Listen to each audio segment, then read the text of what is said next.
Last time we mentioned a few topics. Yeah, I guess the attacks on UK retail Trend? Yeah, exactly. the attacks on UK retail trade. And the denial of clients, we can mention that. That they don't really take it seriously, usually. Yeah, it appears, yeah. So you've got the attacks on M&S, the Co-operative, and Harrods. Exactly. M&S initially weren't very transparent about what had happened. Co-op looks as though it's going to be probably the biggest cyber attack in UK-focused cyber attack in UK history. Is it? Yeah, it looks like they've lost 20 million members' personal details. And they've also lost apparently have lost every single staff member's login credentials. Harrods say they noticed nefarious activity on their network and closed it down. But Co-operative said that they'd taken proactive action initially. Just I wanted to ask you if we always chat about different aspects of security and during the years, and I was always fascinated by the possibilities, how you can protect systems, your own app, whether you are a solo developer or startup founder. It's always very interesting stuff that we have to look at and be mindful of. But the other thing is that cybersecurity is very abstract for the majority of people. Yeah. The business owners, they think that they are not affected. And even if you are a senior developer or just a junior, it's not obvious what kind of tools you should use. There are some automated tools that can scan your repo and all sorts of things. You are always affected, even if you are not in technology. Absolutely. And I always say cybersecurity isn't about technology. It's about the culture of the organization.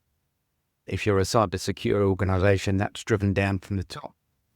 If your chief exec says, yeah, we need cybersecurity for everyone, but not me, you're an insecure organization. The CEO is your biggest risk.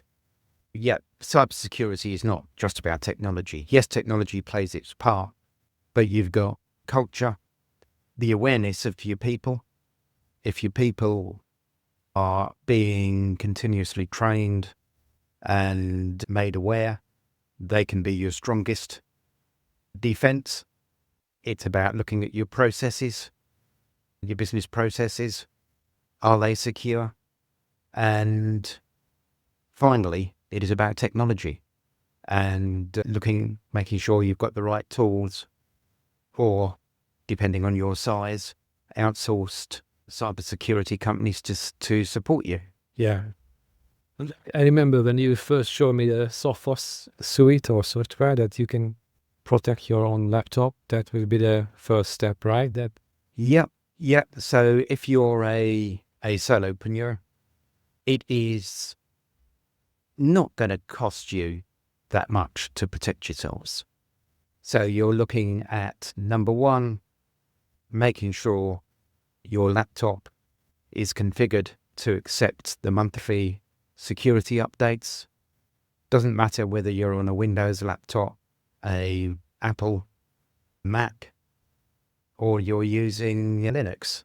Make sure you're configured to accept the updates. Yeah. It's point number one. Secondly, look at all your access credentials to every system that you use. Make sure you're not using the same password or sharing passwords across apps. Make sure you have your unique password for each app. Make sure that is complex. And the easiest way to make sure you're using unique and complex passwords is to use Password Manager, which is built in now in Apple and Windows, so it's easy to. Yeah, so I would actually say go for a third-party Password Manager rather than keeping it in your browser, because browsers can be hacked. So I would go for a Password Manager app, and that will create you unique, complex passwords for each app that you use.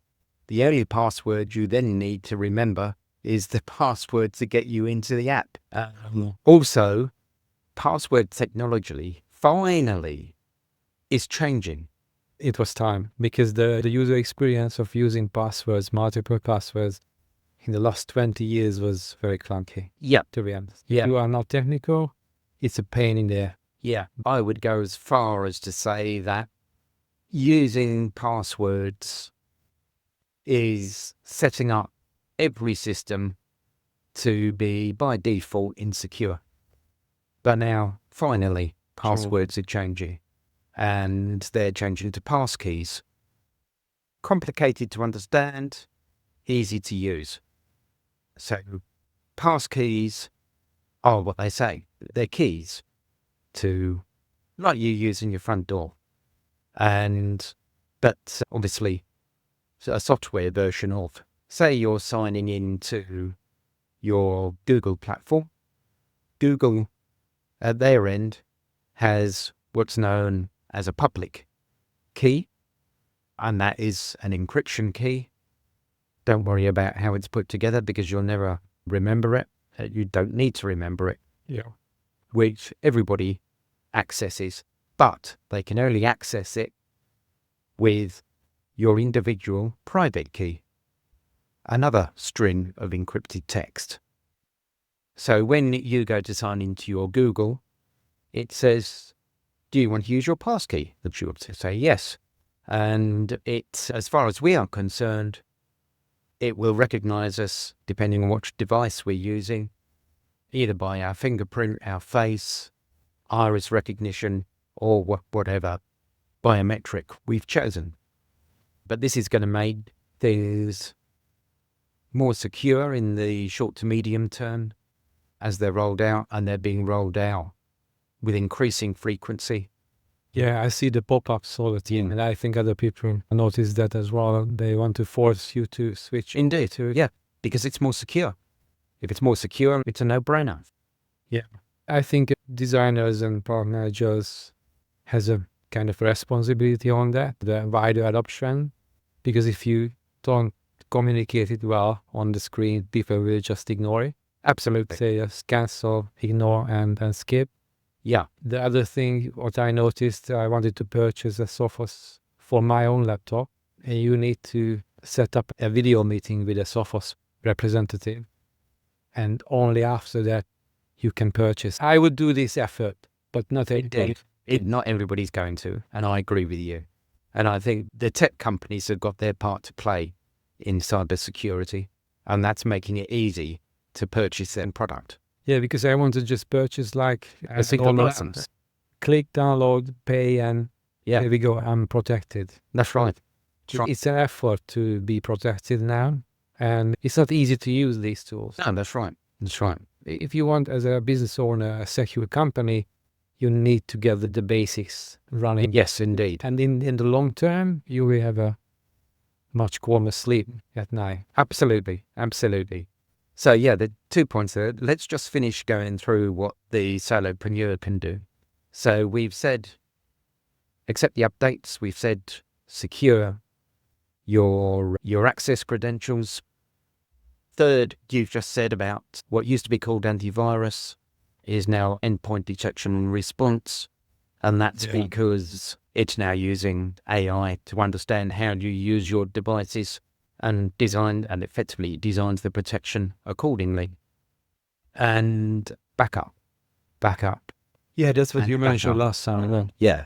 There is even trickle times, different regions, Indeed. automatically, and you don't need to, you just set up once. I would probably say have a couple of backups. You could take one yourself, but certainly have a third-party outsourced backup provider. I would say a cloud-based one who will, and as they're backing it up, their own cybersecurity is going to be scanning your data as it's backed up.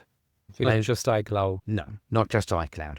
You could use that as one backup, but get a professional backup service. There's a number out there who will back up your data. And as I say, their own security will also identify any nasties that may be residing in your data. Yeah. Yeah, this could be another topic for next time. I was just going to say, we had a call from a no, he's not Solopreneur, actually. He's got several employees. He'd outsourced his IT to an IT support company, understandably, not his core skill. As it turns out, it wasn't the IT support company's core skill either. And this IT support company didn't have sufficient cybersecurity in place. They suffered a ransomware attack. He now has 15 years of primary data and 15 years of backup data encrypted by the ransomware, which we're currently trying to help him understand whether we can get it decrypted. Yeah, you mentioned the Co-op and M&S Harrods. This size, multiple backups, or what is happened there?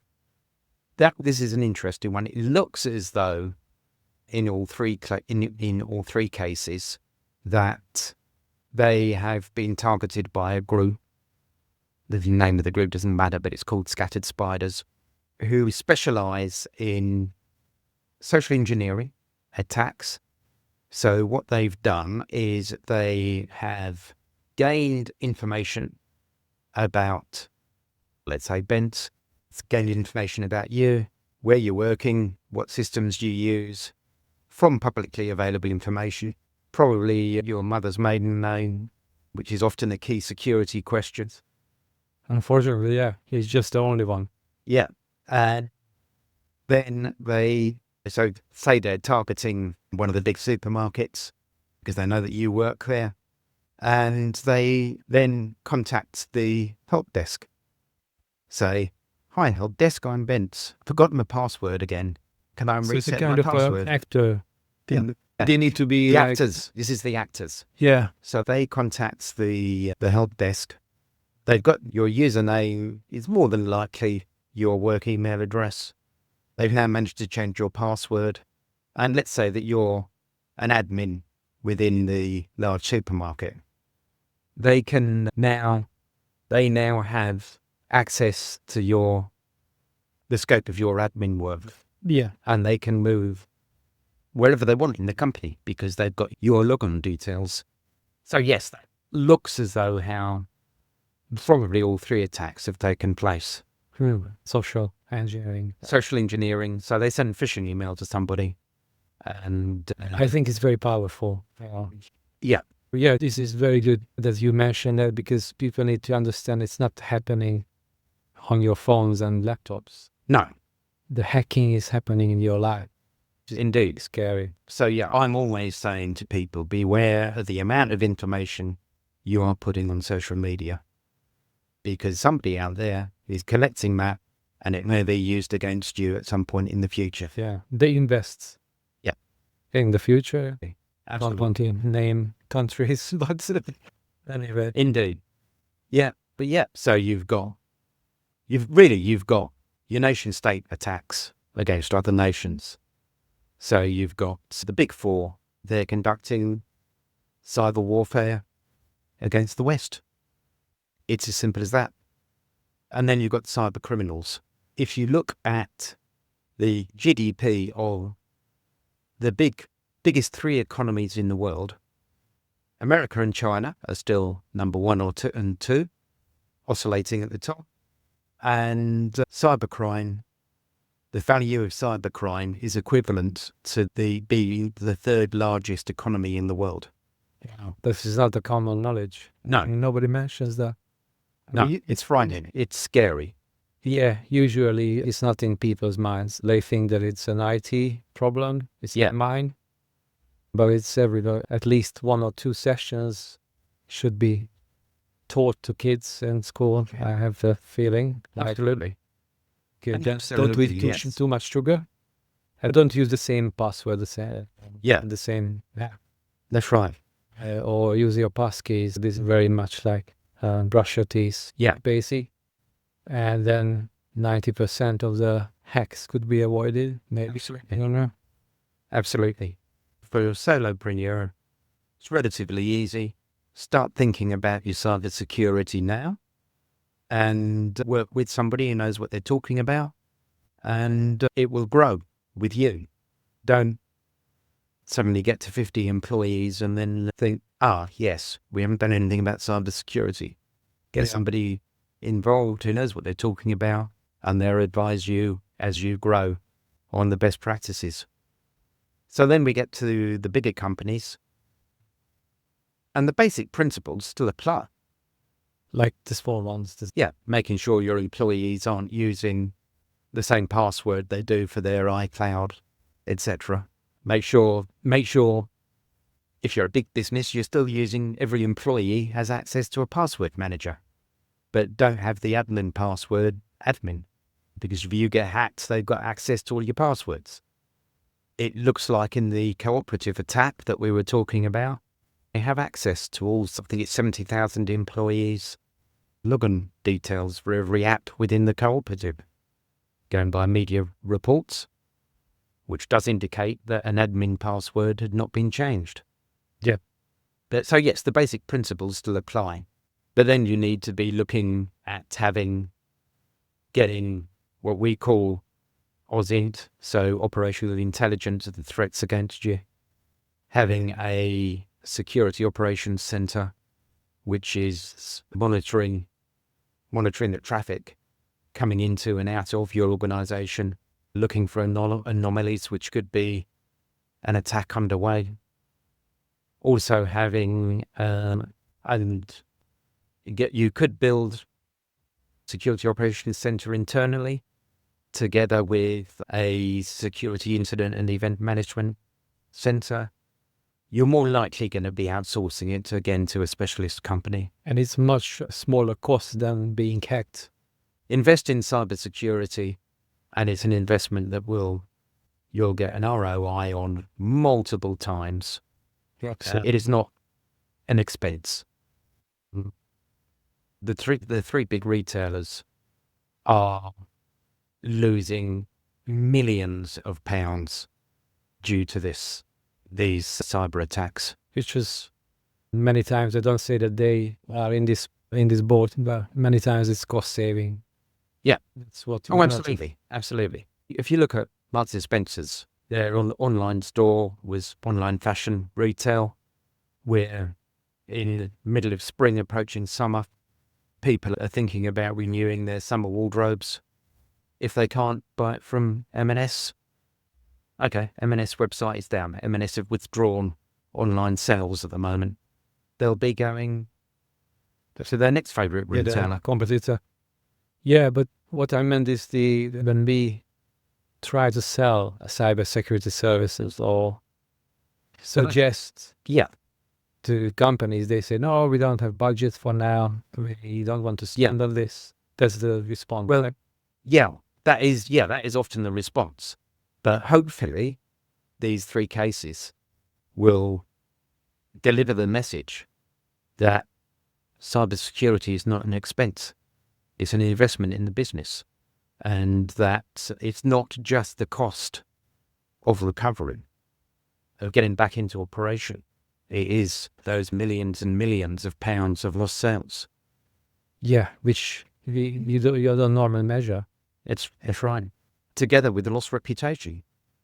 Yeah, and the other thing is that sometimes these security measures are inconvenience for the owner and the team, the employees, because you need to use the two-factor authentication. So it makes the process, the everyday life, slower when you ask. Slightly.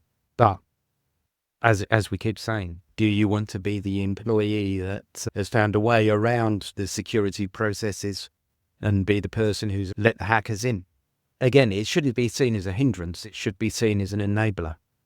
Most security processes won't actually slow you down.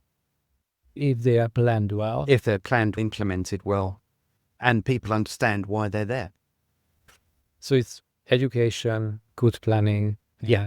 And even if it's not even that expensive, because there you pay a monthly fee, and then that's right. Then you saved a lot of money, headache, and your data is secure because it's autonomously saves into the cloud. Yeah, absolutely.